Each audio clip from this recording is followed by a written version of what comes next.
नमस्कार दोस्तों, आपका स्वागत है मेरे चैनल में।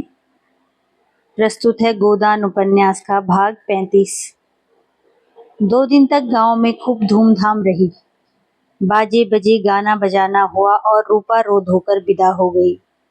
मगर होरी को किसी ने घर से निकलते न देखा।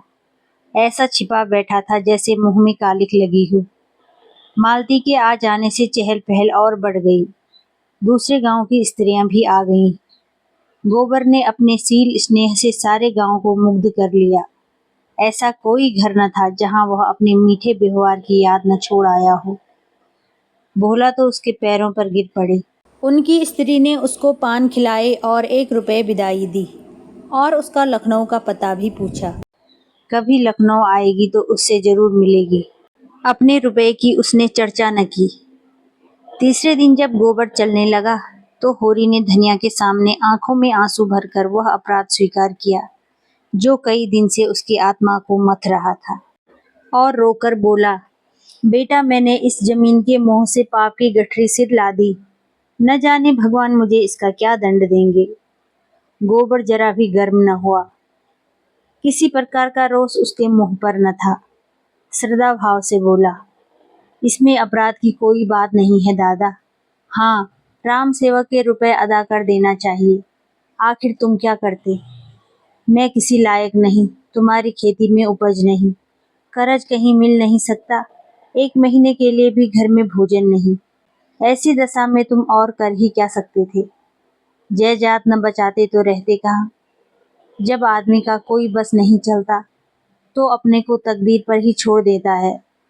न जाने यह धांधली कब तक चलती रहेगी। जिसे पेट की रोटी मयस्सर नहीं, उसके लिए मर्जात और इज्जत सब ढोंग है।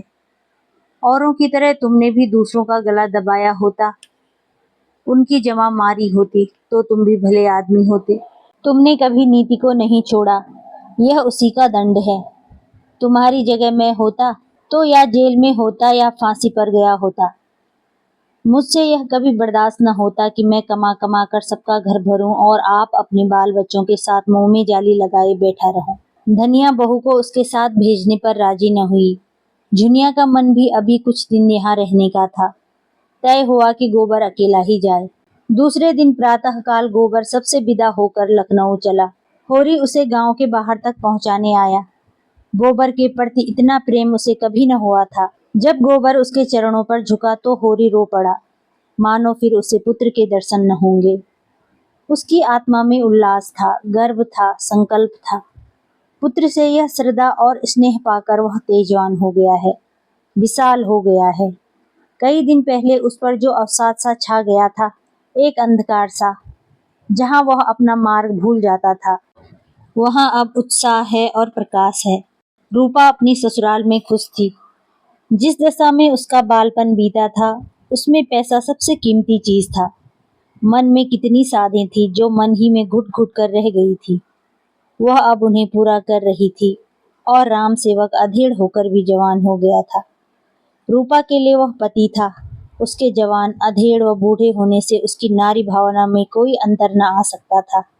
उसकी यह भावना पति के रंग, रूप या उम्र पर आश्रित न थी। उसकी बुनियाद इससे बहुत गहरी थी। शाश्वत परंपराओं की तह में जो केवल किसी भूकंप से ही हिल सकती थी। उसका यौवन अपने में ही मस्त था। वह अपने ही लिए अपना बनाव सिंगार करती थी और आप ही खुश होती थी। राम सेवक के लिए उसका दूसरा रूप था। तब वह गृहिणी बन जाती थी, घर के काम काज में लगी हुई, अपनी जवानी दिखाकर उसे लज्जा या चिंता में न डालना चाहती थी। किसी तरह की अपूर्णता का भाव उसके मन में न आता था। अनाज से भरे हुए बखार और गांव से सिवान तक फैले हुए खेत और द्वार पर ढोरों की कतारें और किसी प्रकार की अपूर्णता को उसके अंदर आने ही न देती थी। और उसकी सबसे बड़ी अभिलाषा थी अपने घर वालों की खुशी देखना, उनकी गरीबी कैसे दूर कर दे।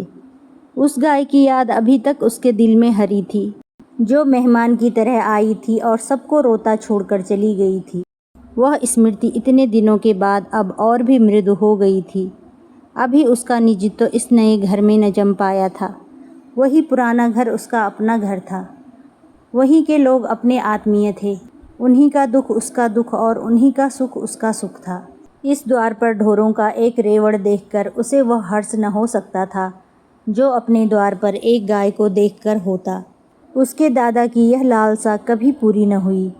जिस दिन वह गाय आई थी उन्हें कितना उत्साह हुआ था, जैसे आकाश से कोई देवी आ गई हो।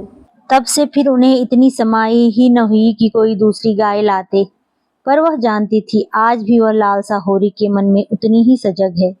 अब की यह जाएगी तो साथ वह धौरी गाय जरूर लेती जाएगी। नहीं, अपने आदमी से क्यों न भिजवा दे।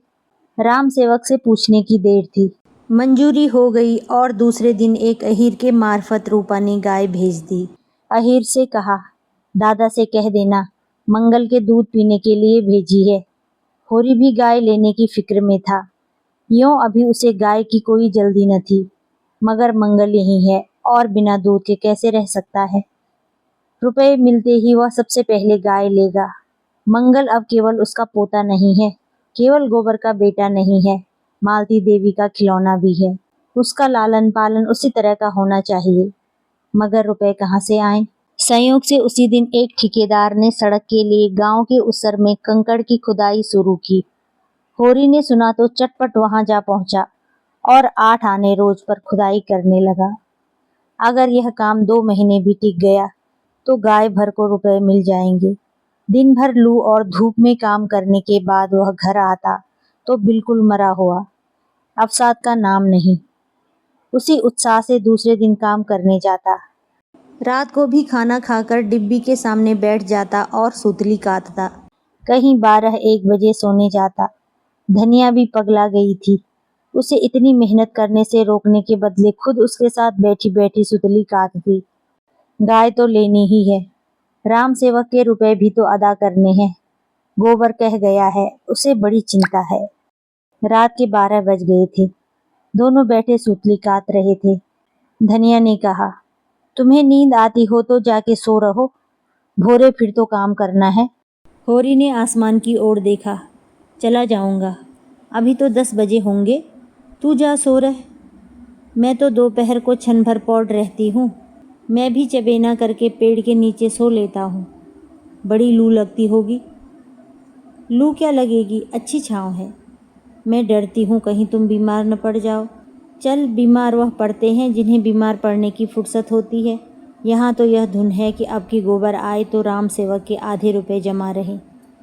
कुछ वह भी लाएगा। बस इस साल ऋण से गला छूट जाए तो दूसरी जिंदगी हो। गोबर की अब की बड़ी याद आती है। कितना सुशील हो गया है। चलती बेर पैरों पर गिर पड़ा।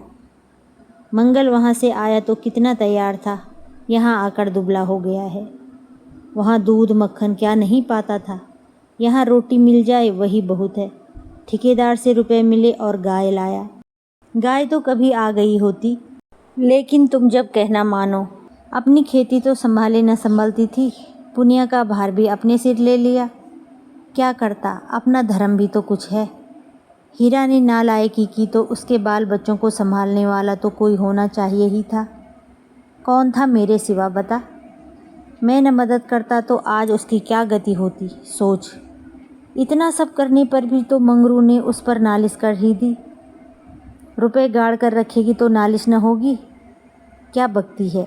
खेती से पेट चल जाए यही बहुत है, गाड़ कर कोई क्या रखेगा। हीरा तो जैसे संसार ही से चला गया। मेरा मन तो कहता है कि वह आवेगा कभी न कभी जरूर।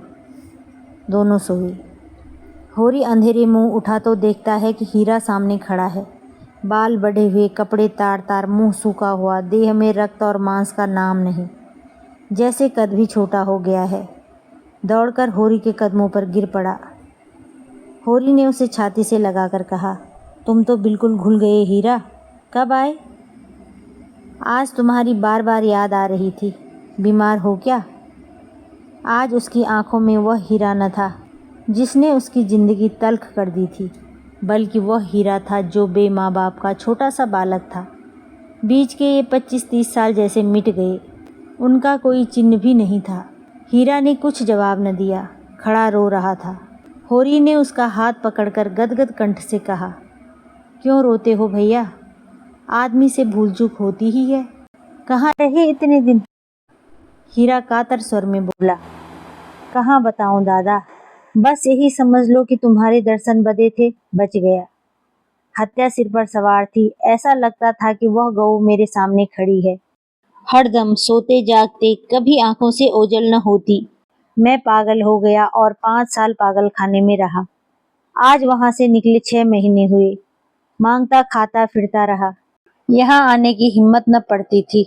संसार को कौन मुंह दिखाऊंगा। आखिर जी न माना, कलेजा मजबूत करके चला आया।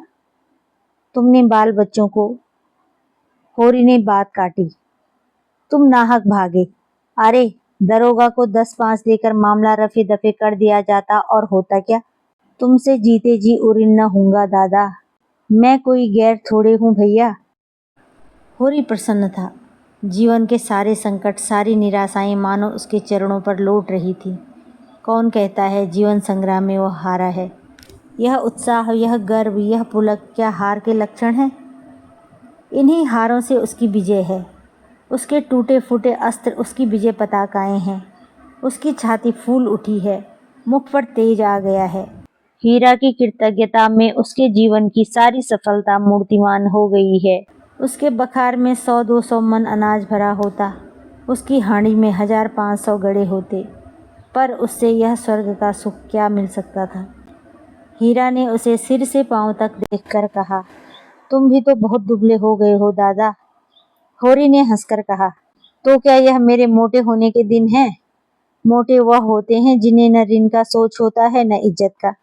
इस जमाने में मोटा होना बेहयाई है। 100 को दुबला करके तब एक मोटा होता है। ऐसे मोटेपन में क्या सुख। सुख तो जब है कि सभी मोटे हों। शोभा से भेंट हुई, उससे तो रात को ही भेंट हो गई थी। तुमने तो अपनों को भी पाला, जो तुमसे बैर करते थे उनको भी पाला और अपना मर्जाद बनाए बैठे हो।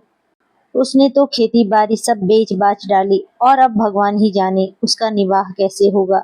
आज होरी खुदाई करने चला तो देह भारी थी। रात की थकान दूर न हो पाई थी, पर उसके कदम तेज थे और चाल में निर्द्वंदता की अकड़ थी। आज 10 बजे से ही लू चलने लगी और दोपहर होते होते तो आग बरस रही थी। होरी कंकड़ के झोंबे उठा उठा कर खदान से सड़क पर लाता था और गाड़ी पर लादता था। जब दोपहर की छुट्टी हुई तो वह बेदम हो गया था। ऐसी थकान उसे कभी न हुई थी। उसके पांव तक न उठते थे। देह भीतर से झुलसी जा रही थी। उसने न स्नान ही किया न चबेना। उसी थकान में अपना अंगोछा बिछाकर एक पेड़ के नीचे सो रहा, मगर प्यास के मारे कंठ सूखा जाता था। खाली पेट पानी पीना ठीक नहीं। उसने प्यास को रोकने की चेष्टा की, लेकिन प्रतिक्षण भीतर की दाह बढ़ती जाती थी। न रहा गया। एक मजदूर ने बाल्टी भर रखी थी और चबेना कर रहा था। होरी ने उठकर एक लोटा पानी खींचकर पिया और फिर आकर लेट रहा, मगर आधे घंटे में उसे कै हो गई और चेहरे पर मुर्दनी सी छा गई। उस मजदूर ने कहा, कैसा जी है होरी भैया? होरी के सिर में चक्कर आ रहा था। बोला, कुछ नहीं, अच्छा हूँ। यह कहते कहते उसे फिर कै हुई और हाथ पांव ठंडे होने लगे। यह सिर में चक्कर क्यों आ रहा है? आंखों के सामने कैसा अंधेरा छाया जाता है। उसकी आंखें बंद हो गईं और जीवन की सारी स्मृतियां सजीव हो होकर हृदय पट पर आने लगी। लेकिन बेक्रम, आगे की पीछे, पीछे की आगे, स्वप्न चित्रों की भांति बेमेल, विकृत और असंबद्ध। वह सुखद बालपन आया जब वह गुल्लियां खेलता था और माँ की गोद में सोता था। फिर देखा जैसे गोबर आया है और उसके पैरों पर गिर रहा है। फिर दृश्य बदला। धनिया दुल्हन बनी हुई, लाल चुनरी पहने उसको भोजन करा रही थी। फिर एक गाय का चित्र सामने आया, बिल्कुल कामधेनु सी। उसने उसका दूध दुहा और मंगल को पिला रहा था कि गाय एक देवी बन गई। और उसी मजदूर ने फिर पुकारा, दोपहरी ढल गई होरी, चलो झोवा उठाओ। होरी कुछ न बोला। उसके प्राण तो न जाने किस किस लोक में उड़ रहे थे। उसकी देह जल रही थी, हाथ पांव ठंडे हो रहे थे, लू लग गई थी। उसके घर आदमी दौड़ाया गया। 1 घंटे में धनिया दौड़ी हुई आ पहुंची। शोभा और हीरा पीछे पीछे खटोले की डोली बनाकर ला रहे थे। धनिया ने होरी की देह छुई तो उसका कलेजा सन्न से हो गया। मुख कांतिहीन हो गया था। कांपती हुई आवाज से बोली, कैसा जी है तुम्हारा? होरी ने अस्थिर आंखों से देखा और बोला, तुम आ गए गोबर। मैंने मंगल के लिए गाय ले ली है, वह खड़ी है, देखो। धनिया ने मौत की सूरत देखी थी, उसे पहचानती थी। उसे दबे पांव आते भी देखा था, आंधी की तरह भी देखा था। उसके सामने सास मरी, ससुर मरा, अपने 2 बालक मरे, गांव के 50 आदमी मरे। प्राण में एक धक्का सा लगा। वह आधार जिस पर जीवन टिका हुआ था जैसे खिसका जा रहा था। लेकिन नहीं, यह धैर्य का समय है। उसकी शंका निर्मूल है। लू लग गई है, उसी से अचेत हो गए हैं। उमड़ते हुए आंसुओं को रोककर बोली, मेरी ओर देखो, मैं हूं, क्या मुझे नहीं पहचानते? होरी की चेतना लौटी। मृत्यु समीप आ गई थी। आग दहकने वाली थी। धुआं शांत हो गया था। धनिया को दीन आंखों से देखा। दोनों कोनों से आंसू की 2 बूंदें लुढ़क पड़ी। क्षीण स्वर में बोला, मेरा कहा सुना माफ करना धनिया, अब जाता हूँ। गाय की लालसा मन में ही रह गई। अब तो यहाँ के रुपए क्रियाक्रम में जाएंगे। रो मत धनिया, अब कब तक जिलाएगी? सब दुर्दशा तो हो गई, अब मरने दे। और उसकी आंखें फिर बंद हो गई। उसी वक्त हीरा और शोभा डोली लेकर पहुंच गए। होरी को उठाकर डोली में लिटाया गया और गांव की ओर चले। गांव में यह खबर अब हवा की तरह फैल गई। सारा गांव जमा हो गया। होरी खाट पर पड़ा शायद सब कुछ देखता था, सब कुछ समझता था, पर जबान बंद हो गई थी।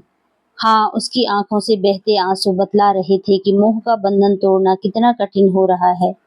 जो कुछ अपने से नहीं बन पड़ा, उसी के दुख का नाम तो मोह है। पाले हुए कर्तव्य और निपटाए हुए कामों का क्या मोह?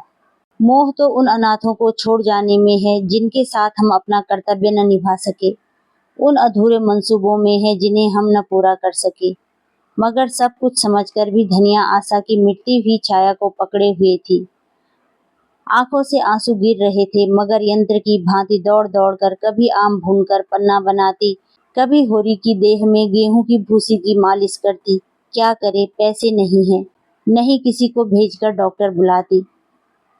हीरा ने रोते हुए कहा, भाभी दिल कड़ा करो, गोदान करा दो, दादा चले। धनिया ने उसकी ओर तिरस्कार की आंखों से देखा। अब वह दिल को और कितना कठोर करे। अपने पति के प्रति उसका जो कर्म है, क्या वह उसको बताना पड़ेगा? जो जीवन का संगी था, उसके नाम को रोना ही क्या उसका धर्म है? और कई आवाजें आई, हाँ गोदान करा दो, अब यही समय है। धनिया यंत्र की भांति उठी। आज जो सुतली बेची थी उसके 20 आने पैसे लाई और पति के ठंडे हाथ में रखकर सामने खड़े दाता दीन से बोली, महाराज, घर में न गाय है, न बचिया, न पैसा, यही पैसे हैं, यही इनका गोदान है। और पछाड़ खाकर गिर पड़ी। तो दोस्तों, यहाँ पर ही गोदान उपन्यास समाप्त होता है। दोस्तों, अगर आप इसी प्रकार से डिटेल में और भी उपन्यास सुनना चाहते हो तो कमेंट करके जरूर बताएं। तो दोस्तों, अगर आप इस चैनल से ऑडियो सुनना चाहते हो, कहानियों की, उपन्यास की और हो सकता है नाटक की, तो इसे लाइक, सब्सक्राइब करें, शेयर करें, बेल आइकन प्रेस करें। इससे मुझे काफ़ी प्रेरणा मिलेगी कि मुझे आगे काम करना चाहिए इस चैनल में। तो फिर मिलते हैं प्यारे दोस्तों नेक्स्ट वीडियो में।